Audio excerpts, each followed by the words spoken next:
পাইছোঁ যে কৃষ্ণমণি নাথ কোন মুখত তামোল ভৰাই মুখত কিবা ভৰাই গান গোৱা নিচিনা লাগিছে এজনকতো আজিহে গম পালোঁ এইটো কথা কোৱাহেঁতেনতো অসভ্য তেওঁ শিল্পী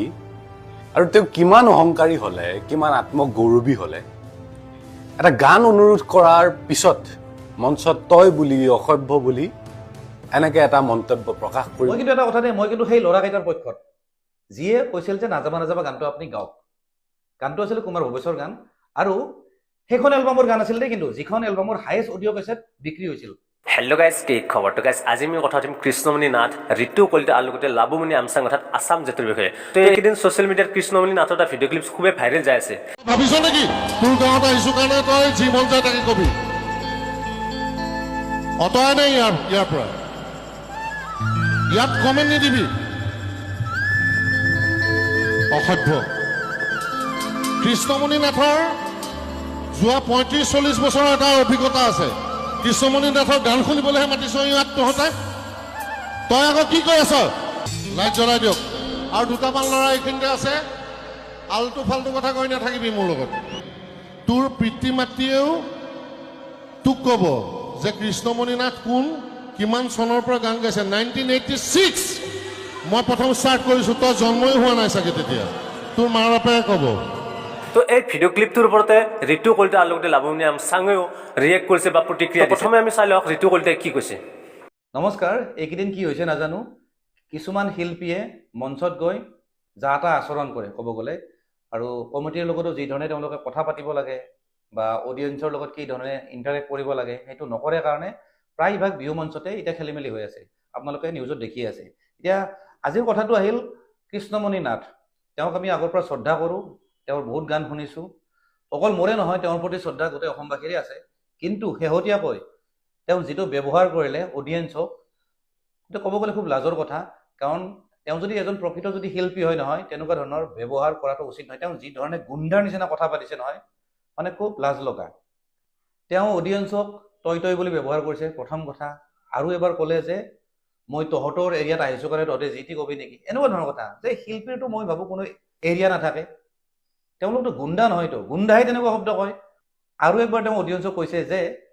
তোমালোকৰ পিতৃ মাতৃক সুধি ল'বা মানে মাক বাপেকক ধৰি পেলাই কথাবিলাক পাতি আছিলে কথাটো কেনেকৈ ষ্টাৰ্ট হৈছিল কৃষ্ণমণি নাথক কোনোবা অডিয়েন্সে নাযাবা নাযাবা গানটো গাব দিছিলে যিহেতু তেওঁৰ গান নহয় গতিকে তেওঁ ক'ব লাগিছিলে যে ভাইচা এইটো মোৰ গান নহয়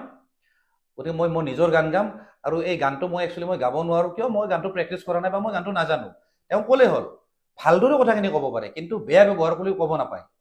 কাৰণ বেলেগ ছিংগাৰৰ গান এটা গালে সেই যিজন শিল্পী আছে যিজন বেলেগ ছিংগাৰ আছে তেওঁকো শ্ৰদ্ধা দিয়া নিচিনা হয় বা তেওঁকো ট্ৰিবিউট কৰা নিচিনা হয় গতিকে বেলেগৰ গান গোৱাটো একেবাৰে বেয়া কথা নহয় এতিয়া জুবিন দাহঁতো জয়ন্ত হাজৰিকাদেৱৰ গান গায় ভূপেন হাজৰিকাদেৱৰ গান গায় দীপেন বৰুৱা ছাৰহঁতৰ গান গায় গতিকে কথাটো তেনেকুৱা গতিকে বেলেগ এজনৰ শিল্পীৰ গান গালে যে তেওঁ কিবা তেওঁৰ সন্মান যাব বা তেওঁৰ যে শিল্পী সত্তা নোহোৱা হ'ব তেনেকুৱা নহয় মই কিন্তু এটা কথা দেই মই কিন্তু সেই ল'ৰাকেইটাৰ পক্ষত যিয়ে কৈছিল যে নাযাবা নাযাবা গানটো আপুনি গাওক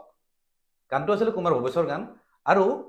সেইখন এলবামৰ গান আছিল দেই কিন্তু যিখন এলবামৰ হাইয়েষ্ট অডিঅ' কেছেট বিক্ৰী হৈছিল যি ধৰণে তেওঁ ব্যৱহাৰ কৰিছে অডিয়েন্সৰ লগত বা যি ধৰণৰ তেওঁ আচৰণ দেখাইছে মানে ষ্টেজত খুব লাজৰ বিষয় আৰু এইখিনি তো এই ভিডিঅ' ক্লিপটো ভাইৰেল হোৱাৰ পিছত লাবুমণি আমচাঙে কি কৈছে আমি চাই লওঁ এগৰাকী গায়ক নাম কৃষ্ণমণি নাথ তই ভাবিছ নেকি তোৰ গাঁৱত আহিছো কাৰণে তই যি মন যায় তাকে কবি তেওঁ শিল্পী আৰু তেওঁ কিমান অহংকাৰী হ'লে কিমান আত্মগৌৰৱী হ'লে এটা গান অনুৰোধ কৰাৰ পিছত মঞ্চত তই বুলি অসভ্য বুলি এনেকে এটা মন্তব্য প্ৰকাশ কৰি নিজৰ যিটো শিল্পীয়ে পিন্ধি থকা মুখাখন খুলি দিব পাৰে নিজৰ যিটো গুণ্ডা এটা স্বভাৱ বা যিটো চৰিত্ৰ সেয়া দেখুৱাব পাৰে যে আম গছত কঁঠাল বিচাৰি লাভ আছে নেকি বা আপেল গছত আঙুৰ বিচাৰিও লাভ নাই যে কৃষ্ণমণি নাথক কি বিচাৰিব লাগে তেওঁ নাজানে কাৰণে মই কৈছোঁ যে তোৰ পিতৃ মাতৃয়ে গম পাব যে কৃষ্ণমণি নাথ কোন তোৰ মা আৰু বাপেৰক তোৰ পিতৃ মাতৃক সুধিবি যে কৃষ্ণমণি নাথ কোন হয় আৰু আজি আমিহে দেখিছোঁ আজি আমি গম পাইছোঁ যে কৃষ্ণমণি নাথ কোন মুখত তামোল ভৰাই মুখত কিবা ভৰাই গান গোৱা নিচিনা লাগিছে এজনকতো আজিহে গম পালোঁ এইটো কথা কোৱাহেঁতেনতো চিনিয়ে নাপালোহেঁতেন এনেকুৱাও গায়ক থাকে এনেকুৱাও শিল্পী থাকে য়েছ আমি আজিহে গম পাইছোঁ আজি আমি গম পাব পাৰিছোঁ এইকাৰণে কাৰণ আমি জন্ম হৈছোঁ দেৰিকৈ। আমি কৃষ্ণমণি নাথে সেই মইনা চৰাই মইনা মাত গোৱা সময়খিনি জন্ম হোৱা নাই। যদি জন্ম হৈছিলোঁ তেতিয়াহ'লে আমি তেওঁক একচুৱেলি শ্ৰদ্ধা কৰি ভক্তি কৰি সেই মঞ্চখনলৈও মতা নাই। তেওঁক শ্ৰদ্ধা কৰি ভক্তি কৰি, তেওঁক বুলি নহয় যিকোনো এগৰাকী শিল্পীক শ্ৰদ্ধা ভক্তি কৰি আমি মঞ্চলৈ যোৱা। মঞ্চলৈ গৈছোঁ, বিহু চাবলৈ গৈছোঁ যেতিয়া আমাৰ নিচা লাগিছে, যেতিয়া আমি মদ খাই মাতাল হৈছোঁ। মাতাল হোৱাৰ পিছত আমাৰ মন গৈছে অমুকত বিহু চাবলৈ যাওঁ, গেঞ্জিটো পিন্ধি আছোঁ, নাথাকিলেও কথা নাই, চোলাটো খুলি এতিয়া জিলেলে গানো বিচাৰিম। এতিয়া আমি কি গান বিচাৰিম? ভোজপুৰী গান বিচাৰিম আৰু আমি নাচিব পাব লাগিব। ভূপেন হাজৰিকা গান গালে নহ'ব, মহেন্দ্ৰ হাজৰিকা গান গালে নহ'ব। তাত লাগিলে বেলেগে শুনিব বিচৰা দৰ্শক থাকিলেও মই মঞ্চৰ বক্সটোৰ কাষত যিহেতু মই নাংগা হৈ আছোঁ, উলংগ হৈ আছোঁ, গতিকে মোক তেনেকুৱা গান লাগিব। বা প্ৰথমখিনি শুনি হয়তো ভাবিছেও যে কৃষ্ণমণি নাথক ধুবলৈ আহিছে, নহয়। এয়া একেবাৰে যুক্তিসংগত নহয়।